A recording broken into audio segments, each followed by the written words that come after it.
40여 년 전 우리나라에서 미국으로 보내졌던 해외 입양인에 대해서 국내 입양기관의 배상 책임을 인정한 법원의 첫 판단이 나왔습니다. 다만 피해자 측은 재판부가 국가의 책임은 인정하지 않은 부분에 대해선 유감이라며 항소하겠다는 뜻을 나타냈습니다. 홍민기 기자입니다.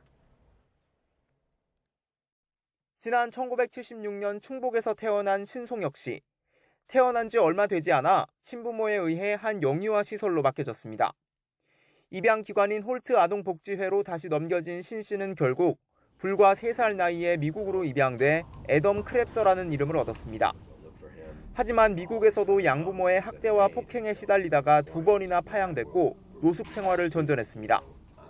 이발소도 열고 가족도 꾸리는 등 다시 일어서려 했지만 이번엔 자신이 시민권이 없는 불법 체류자였다는 사실을 뒤늦게 깨달았습니다.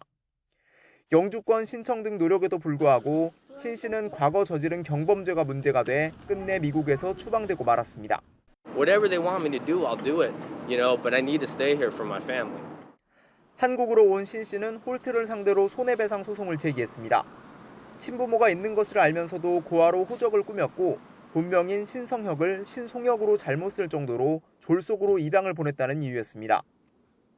대리 입양제를 입법하는 등 사실상 불법 해외 입양을 부추겼다며 국가를 상대로도 배상을 청구했습니다. 1심 법원은 4년 만에 홀트의 책임을 인정하고 신 씨에게 1억 원을 배상하라고 판결했습니다. 우리 법원이 불법 해외 입양인에 대해 국내 입양기관의 책임을 인정한 건 이번이 처음입니다. 다만 국가에 대해선 신 씨의 청구를 기각하고 배상 책임을 인정하지 않았습니다.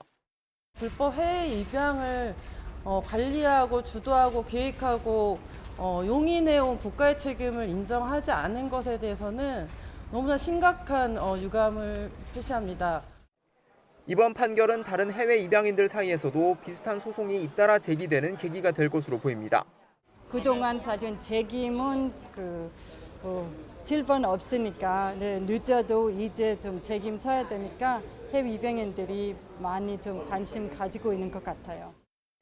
신 씨 측 대리인은 가족들과 멕시코에 머물고 있는 신 씨와 상의해 항소 여부를 검토하겠다고 밝혔습니다. YTN 홍민기입니다.